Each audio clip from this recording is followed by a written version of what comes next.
빌라도가 무리에게 만족을 주고자 하여 바라바는 놓아주고 예수는 채찍질하고 십자가에 못 박히게 넘겨주니라. 군인들이 예수를 끌고 브라이도리온이라는 뜰 안으로 들어가서 온 군대를 모으고 예수에게 자색 옷을 입히고 가시관을 엮어 씌우고 격리하여 이르되 유대인의 왕이여 평안할지어다 하고 갈대로 그의 머리를 치며 침을 뱉으며 꿇어 절하더라. 우리가 지금 사순절 기간을 보내고 있습니다. 아마 연중에 우리 교회가 현수막을 몇 번 절기 때마다 이렇게 부착을 하는데 가장 장기간 부착하는 것이 사순절이에요. 40일 동안 부착을 해요.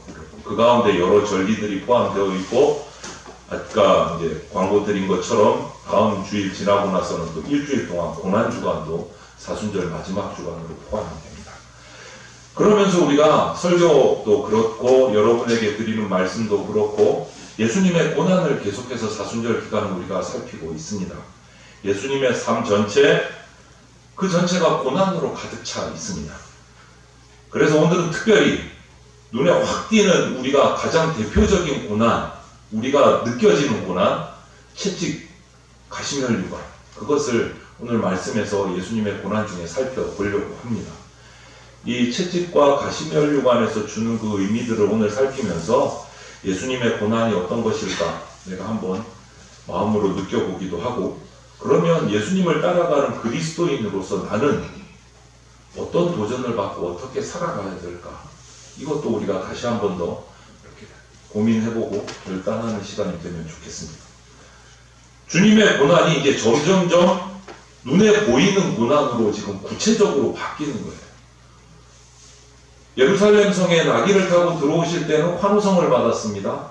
그리고 시간이 며칠 지나지 않아서 이제 욕으로 바뀌었어요. 예수님을 죽이라고 몰아붙이는 함성으로 바뀌었습니다.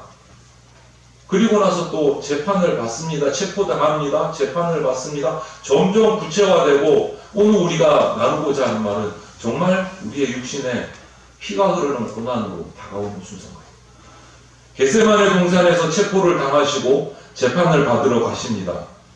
그런데 그 재판에 받고 나서 첫 과정이 뭐냐? 채찍질이에요. 그리고 오늘 우리가 같이 읽었지만 자색, 홍색 옷을 입혔어요. 붉은색 옷을. 또 한 가지는 가시면류관을 엮어서 머리에 씌운 거예요. 이것은 오늘은 무슨 의미가 있을까 살펴보려고 합니다. 먼저 주님께서 받은 그 채찍이요, 어떤 관계가 있을까? 맞으면 아프니까 고난이죠. 그거 말고 좀 더 깊이, 오늘 15절에 이렇게 기록하고 있어요. 빌라도가 무리에게 만족을 주고자 하여 바라바는 놓아주고 예수는 채찍질하고 십자가에 못 박히게 넘겨주니라, 이렇게 말씀하고 있습니다. 채찍을 맞았다. 무진장 아프죠? 여러분 채찍 맞아본 적 있습니까? 저는 아직까지 없습니다. 성경으로만 봤고 성경을 영화로 만든 예수님이 채찍 맞는 모습을 영상으로만 봤지 실제적으로는 못 봤어요. 실제로 본 것은 그것을 모형으로 만들어 놓은, 이스라엘에 갔을 때 그 박물관에 만들어 놓은 예전에 그 채찍을 직접 손으로 만져보기는 했어요. 보기만 해도 끔찍하더라고요. 보기만 해도. 그런데 이 채찍에 맞아서 피가 흐르는 그런 아픔도 아픔이지만 그 정도의 문제가 아니라 우리가 이 채찍질을 당하셨다는 이 말씀 속에서 우리가 깨닫고 보아야 될 예수님의 고난이 뭔가, 재판이 끝났다는 거예요. 예수님에 대한 재판이. 채찍질을 맞았다는, 채찍질을 당했다는 것은 재판이 끝났다, 결정됐다는 거예요. 이제는 바꿀 수 없다는 거예요. 재판에서 언도하고 이제 그 언도된 결과에 따라서 십자가 달리실 것밖에 남지 않았다. 돌이킬 수 없다는 거예요. 죄인으로 선고받으셨다. 지금 주님을 죽이려고 하는 이 무리들은요, 이 채찍질, 이 십자가 판결을 얻어내기 위해서 모든 작업을 다 했어요. 편법을 쓰고 수단과 방법을 가리지 않고 예수님을 십자가로 몰아붙이기 위해서 방법을 다 쓴 거예요. 재판이 빨리 끝나야 빨리 예수님을 십자가에 달 수 있으니까 그것을 위해서 혈안이 되어가지고 목요일 밤에 겟세마네 동산에서 기도하시는 예수님을 체포를 해가지고 금요일 새벽까지 하룻밤 사이에요. 목요일 밤부터 금요일 새벽까지. 하루도 안 걸리는 거죠. 시간으로 보면. 반나절. 그 반나절 동안 그 밤새 짧은 시간 동안에 여기저기 총독으로 대제사장 집으로 7번을 왔다 갔다 하면서 예수님을 재판받게 만들었어요. 빨리 결판 내려고. 하룻밤 사이에 7번을 이리저리 돌아다니면서 재판을 끝낸 거예요. 안나스의 집으로, 대제사장 집으로, 총독 빌라도에게로, 다시 헤롯 왕에게로, 다시 빌라도에게로 왔다 갔다 재판을 그냥 몰아붙인 거예요. 예수님을 끌고 다니면서. 그리고 드디어 마지막 그 유대 땅을 다스리고 있는 로마의 총독인 빌라도로부터 마지막 판결을 받아냈어요. 15절 말씀이 바로 그거예요. 이제 채찍질하고 십자가에 못 박아라. 채찍질하고 십자가에 못 박아라. 이제는 죄인이라는 거예요. 돌이킬 수 없다는 거예요. 판결 난 거예요. 여러분 생각해 보십시오. 특별히 죄인이 아닌 사람이 죄인으로 선고를 받았다. 여러분이 그렇다면 얼마나 억울하고 고통스럽겠습니까? 제정신이 아닐 거예요. 내가 아무런 죄가 없는데 누명을 뒤집어 쓰고 하루 밤사이에 7번이나 이리저리 다니면서 재판을 받고 이제 죄인이다 채찍질하고 십자가에 못 박으라 판결을 받았다. 여러분 심정이 어떻겠어요? 죄인이 아닌데 죄인이 된 거예요. 그것도 중죄인이 된 거예요. 십자가 형틀은 최고의 악한 죄인을 다는 형틀이에요. 아무나 달지 않아요. 워낙 고통스럽기 때문에. 그런데 십자가형이 결판이 났어요. 그런데 주님은요, 변명 한마디 없으세요. 변호할 수도 없었어요. 변호할 사람이 없어요. 왜? 주님을 알고 변호해 갈 사람이 누굽니까? 주님의 제자들이란 말이에요. 근데 제자들 다 도망가고 한 명도 없었지. 변호해 줄 사람도 없어요. 그리고 죄의 문제에 관해서 문제가 뚜렷하지도 않은데 그들은 임의로 갖다 붙였어요. 유대인의 왕, 정치적인 죄목을 갖다가 붙여서 죄인으로 몰아가고 징역 몇 년이 아니고 아예 사형을 받게 된 거예요. 사형을 받게 된 거예요. 그래서 이 채찍질이라는 것은 그 의미가 이거예요. 이제 끝났다. 이 사람은 죽을 죄인이다. 이제 맞아도 싸다. 그 의미가 채찍질하라. 이 한마디에 담겨있는 의미예요. 여러분, 서두에 말씀드렸지만 이 채찍형은요 정말 무시무시합니다. 제가 가서 모형으로 만들어 놓은 진짜 채찍을 한번 만져보고 이렇게 들어봤는데요. 영화를 보신 분들은 알겠지만 가죽으로 길게 한 1m가 넘는 길이로 채찍을 만들어서 그게 채찍이 다가 아니더라고요. 보니까 그 중간중간 끝에다가 뾰족한 납덩이를 받거나 짐승의 뼈 조각을 그 중간중간에 박아요. 채찍 중간중간에 박아요. 동그란 게 아니에요. 뾰족뾰족해요. 그리고 그것을 들고 죄인들을 움직이지 못하도록 나무 기둥에 묶거나 매달아 두고 나서 채찍으로 채찍질을 하는 거예요. 그냥 채찍만 맞아도 피가 터지고 아플 텐데 생각을 해보세요. 맞은 다음에 그 뼈 조각이 납덩이가 피부를 파고들고 잡아당기면 피부가 터지는 거예요. 말하기도 끔찍한 거예요. 그래서 이 로마의 여러 가지 이 제도에 대해서 징벌에 대해서 기록을 찾아보니까 사형 언도를 받은 사람이 채찍질을 당하는데 사형장애로 가기도 전에 이 채찍형벌 때문에 기절해서 넘어지기도 하고 그냥 채찍 맞다가 목숨을 잃는 죄인들도 생겼다는 기록이 있어요. 로마의 기록. 그냥 거기까지 가기도 전에 채찍 맞다가 생을 마감하는 거예요. 워낙 고통스러우니까. 죽음의 전주곡인 거예요. 이 채찍질은. 그냥 단순하게 채찍질 낼 때가 아닌 거예요. 공포고 자체가 그냥 죽음이 오락가락하는 거예요. 생과사를 넘나드는 거예요. 그런데 이런 고통스러운 채찍의 형벌이 아픔도 아픔이고 피부가 터져나가는 고통도 고통인데 여기에 더 쓰라린 의미가 있어요. 예수님의 채찍질은. 그게 뭐냐면 이 채찍질을 당하게 된 이유가 뭘까? 그거를 살펴보면 더 마음이 아픈 거예요. 몸만 아픈 게 아니에요. 우리 인간의 비겁함, 우리 인간의 무책임이 그 채찍질 속에 들어있는 거예요. 자기 만족을 위해서 예수님을 그냥 버린 거예요. 빌라도 총독이요? 비겁하고 무책임함인 거예요. 자기의 총독 자리를 보존하고 데모 일으키는 것을 싫어해서 예수님을 십자가에 채찍의 자리에 내놓았어요. 얼마나 비겁해요. 죄가 없다는 것을 알고 있었어요. 성경은 기록하고 있어요. 빌라도는 예수님이 죄가 없었다는 거 알면서도 채찍질 자리로 십자가로 내놓은 거예요. 비겁하고 무책임한 거예요. 제자들의 비겁함과 무책임함이요. 다 도망갔어요. 예수님을 변호하고 지킬 생각. 말은 내가 예수님 지키겠습니다 한 제자들이 있었는데 그 제자들 어디 갔어요? 한 명도 없어요. 비겁하고 무책임합니다. 그리고 주님의 사랑을 가장 많이 받은 유대 백성들이요.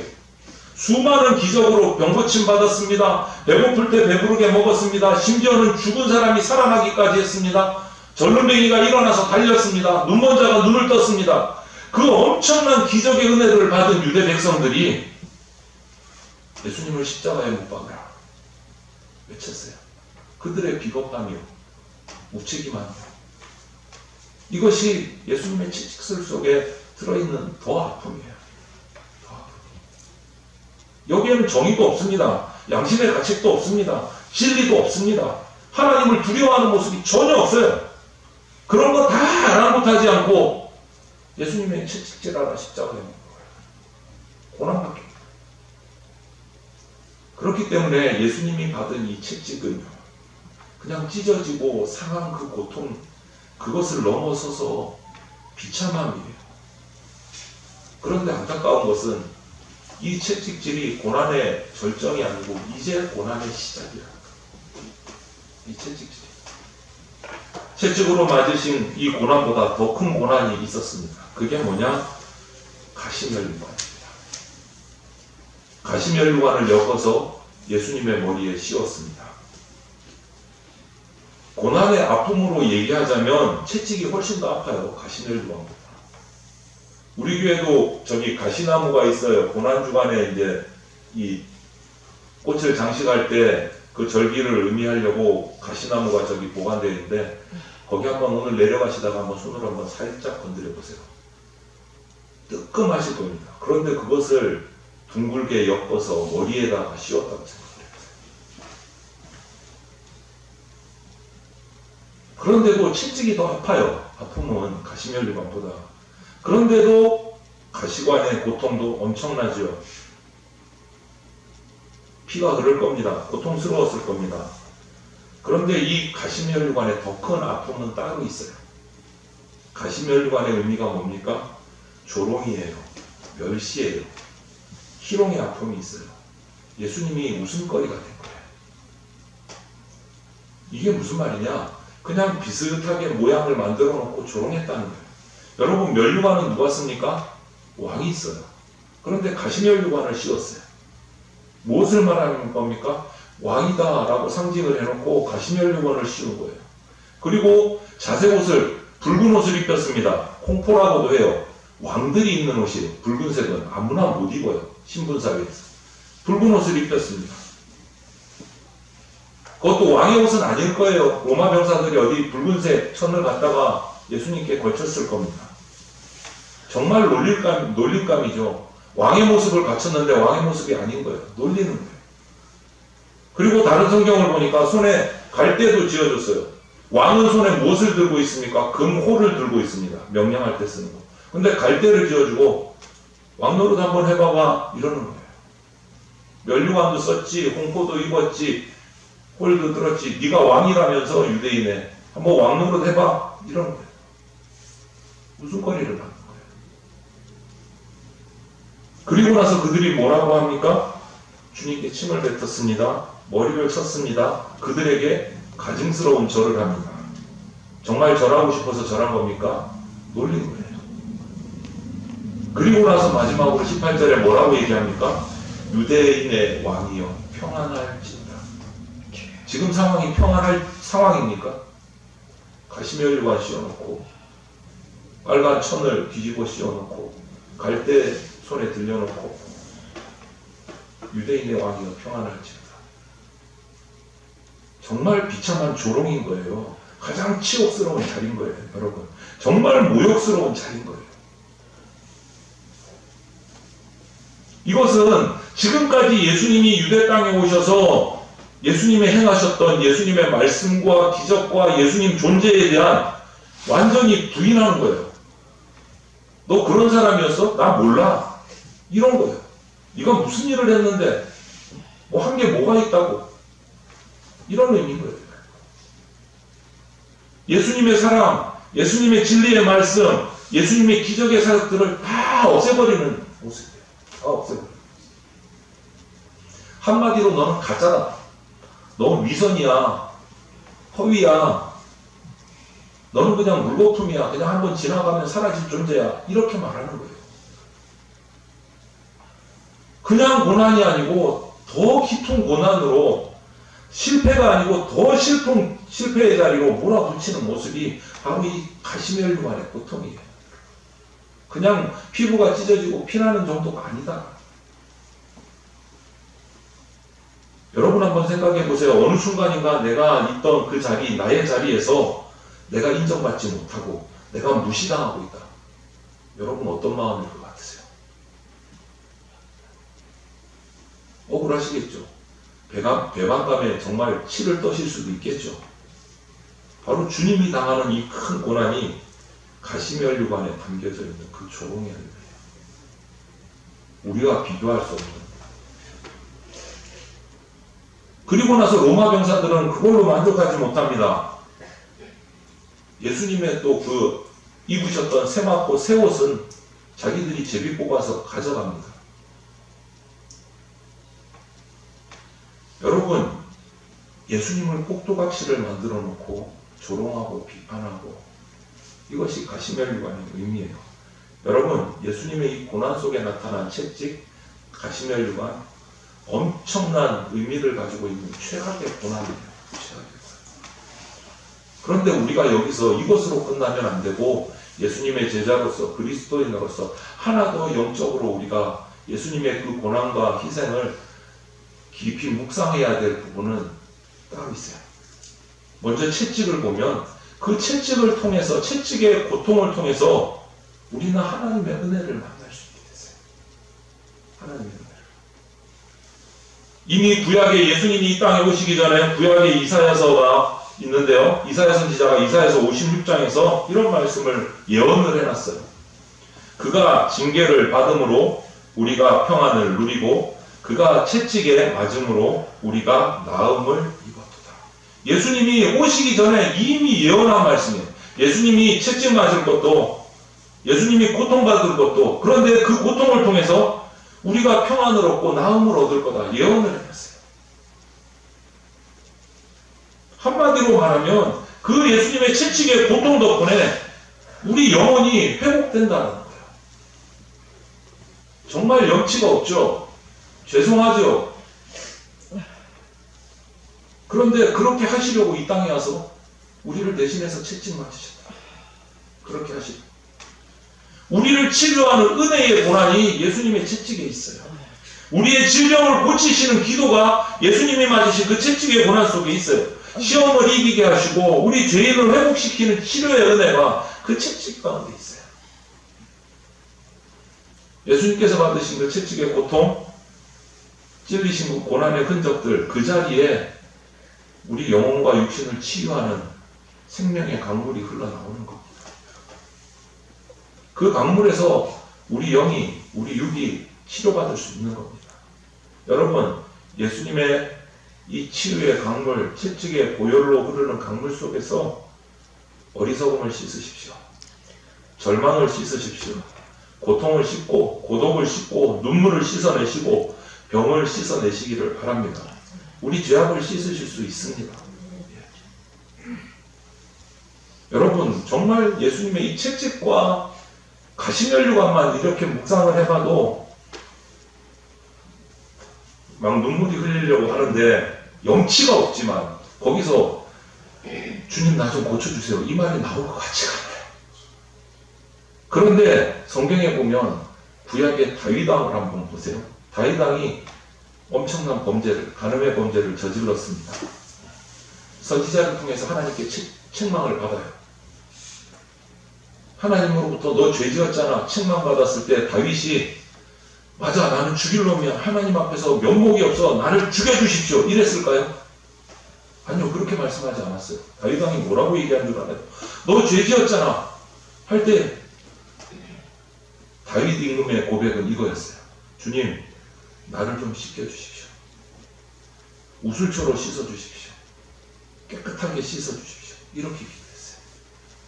우리도 영치불구하고 주님의 채찍에 그 피가 얼마나 고통스럽고 고난에 있는 건지 알지만 왜 그렇게 맞으셨는가를 우리가 묵상하고 그 고난 앞에서 주님 나 좀 씻겨주십시오.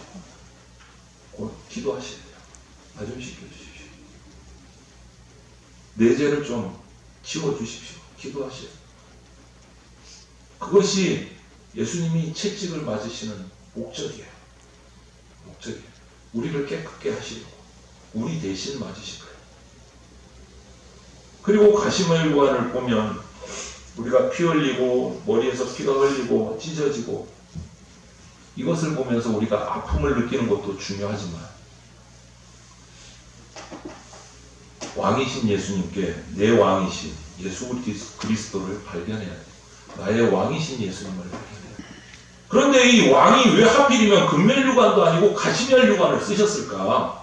왜 조롱받으셨을까? 그냥 떨쳐 일어나셔가지고 저 적군들을 다 처리하시지 왜 그러셨을까? 그분은 겸손한 왕이시기 때문에 그렇습니다. 섬기는 왕이시기 때문에 그렇게 하셨습니다. 용서하시고 화해하시는 왕이시기 때문에 그렇게 하셨습니다. 그분은 주관하시고 다스리시고 뽐내시고 부리시는 그런 세상의 왕들과는 다른 분이십니다. 그런 왕이 아니세요. 그렇기 때문에 우리를 대신해서 침뱉음을 받고 채찍을 맞고 가시관을 쓰신 거예요. 여러분 눈에 보이는 그 홍포와 침뱉음 받는 것, 피 흐르는 가시관 그것만 보지 마시고 이 예수님을 이 땅에 그렇게 비참한 자리로 내어 보내주시면서 우리에게 하신 하나님의 말씀을 기억하셔야 돼요. 보라 너희의 왕이로다. 우리의 왕이라고 말씀하신 하나님의 음성을 기억해내야 돼요. 면류관, 가시면류관 쓰신 그 예수님의 모습을 보고 우리의 왕으로 보내주신 하나님의 음성을 기억하셔야 됩니다. 비록 빌라도의 입을 빌어서 우리 왕이십니다. 우리 왕이라는 게 유대인의 왕이라는 것을 드러내셨지만 여러분 우리의 왕이십니다. 우리의 왕 대신 예수님 앞에서 내가 쓴 면류관 벗어버리세요. 나의 헛된 교만 벗어버리세요. 내 세상의 욕심 벗어버리세요. 내 신발 벗어버려야 됩니다. 왜? 그분이 계신 곳은 지극히 거룩한 곳이기 때문에. 여러분 예수 그리스도 그분이 저와 여러분의 왕이라면 저와 여러분들은 뭡니까? 그분의 종입니다. 우리의 정체성이요. 그분이 내 집의 왕이시면 우리 집은 초가상간이라도 월세방이라도 궁궐이 됩니다. 그분이 우리의 왕이시면 내 집의 왕이 되시면 십자가도 영광이 됩니다. 그분이 왕이 되시면. 그래서 우리가 자랑스럽게 이 형틀을 교회마다 걸어놓고 있잖아요. 이게 뭐가 좋아서? 그런데 예수님이 함께 하시기 때문에 영광의 표시가 되는 거예요. 여러분 형틀을 목에다가 이렇게 목걸이에서 귀걸이에서 달고 다니시는 분들 예수님 모르면 저거 왜 저러는 거야? 이렇게 나올 수밖에 없어요. 왜 형틀을 목걸이에다가 이렇게 달고 다니는 거야? 귀걸이에 달고 다니는 거야? 하는 의미를 모르면 예수님의 영광을 알기 때문에 내 몸에 달고 다니고 싶은 거예요. 예수님의 영광을 알기 때문에. 여러분 예수님이 내 왕이 되시면 십자가도 영광이 됩니다. 그분이 왕이 되시면 채찍도 치료가 됩니다. 그분이 왕이시면 가시관도 승리의 면류관이 됩니다. 그분이 왕이시면 우리는 그분에게 철저하게 순종하고 엎드리는 종이 되어야 합니다. 그것이 가장 행복하고 복된 삶이 됩니다. 십자가의 주님, 피 흘리신 주님, 바로 그분이 나의 왕이십니다. 우리는 그리스도 예수의 고난 속에서 다시 한번 이 시간 확신하셔야 됩니다. 고백해야 됩니다. 주님은 나의 왕이십니다. 라는 고백이 나와야 됩니다. 여러분, 예수 그리스도가 우리의 왕이심을 믿으십니까? 아멘. 조금 커졌어요. 목소리가. 계속 커지기를 바라요. 말씀드렸지만. 그리고 또 하나 질문합니다. 나는 그분의 충성스러운 신하임을 인정하십니까? 아멘. 좀 더 커졌어요. 그러면 우리가 할 일은 그분 앞에 엎드리는 겁니다. 그분의 이름을 높여드리는 겁니다. 그분의 이름을 거룩하게 해드리는 겁니다.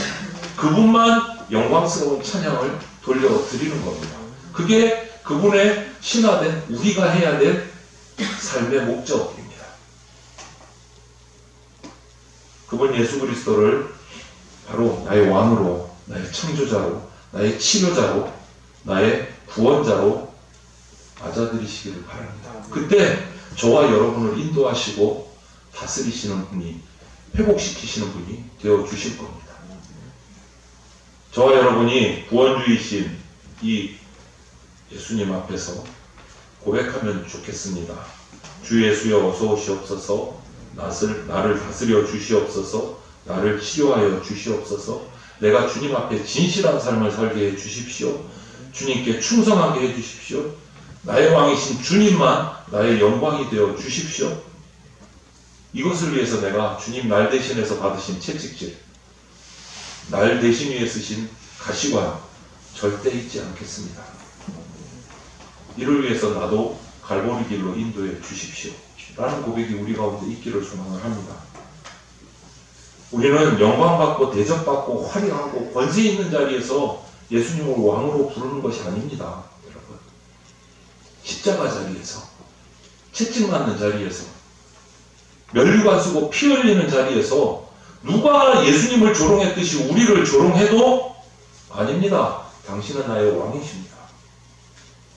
라고 고백하는 저와 여러분들이 되시기를 주님의 이름으로 소망을 합니다. 이 시간은요, 제가 가장 좋아하는 복음성가 찬양이 있어요. 짧은 찬양이. 잘 모르더라도 우리가 2번 반복해서 부를게요. 짧아요. 화면을 띄워드릴게요. 요 찬양 드리고 우리 기도하고 마치겠습니다. 완주해 주십시오. 첫 번째는 제가 크게 부를게요. 다시 따라해 주십시오. 왕이신 나의 하나님, 내가 주를 높이고 영원히 주의 이름을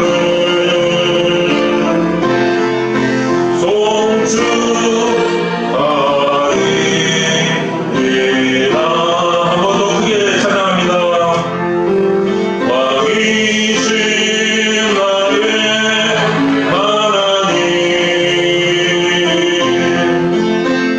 내가 주를 높이고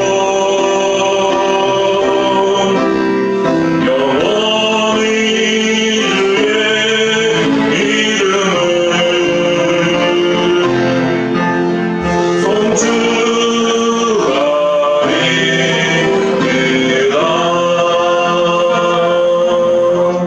함께 기도드리겠습니다. 사랑이 많으신 하나님, 주님께서 받으신 그 채찍과 그 가시면류관이 나를 위한 채찍이었고 나를 위한 가시면류관이었음을 오늘 말씀을 통해서 우리가 바라보았습니다. 그 채찍 속에 담겨져 있는 우리의 비겁함과 무책임함을 깨닫게 하여 주시옵소서. 그 가시면류관 속에 담겨 있는 주님을 향한 부인의 그 완악함을 우리가 깨닫게 하여 주시옵소서. 나를 구원의 길로 인도하시기 위해서, 나를 살리시기 위해서, 나를 치료하시고 회복시키기 위해서 그 고통을 대신 지신 그 예수님의 고통을, 그 의미를, 그 채찍과 그 가시면류관의 의미를 우리가 내 가슴 속에 깊이 새기고 주님의 종으로 나의 왕 대신 예수 그리스도만 바라보고 살아가는 우리들이 되게 하여 주시옵소서. 나의 왕이십니다. 나의 구세주이십니다. 나의 치료자이십니다. 나의 구원주이십니다. 주님 잊지 않고 날마다 고백하며 주님을 찬양하며 주의 신하로서 충성되게 살아가는 우리들이 될 수 있도록 성령님 우리를 붙들어 주시옵소서. 감사드리며 예수 그리스도 이름으로 기도드립니다. 아멘. 함께 기도드리겠습니다.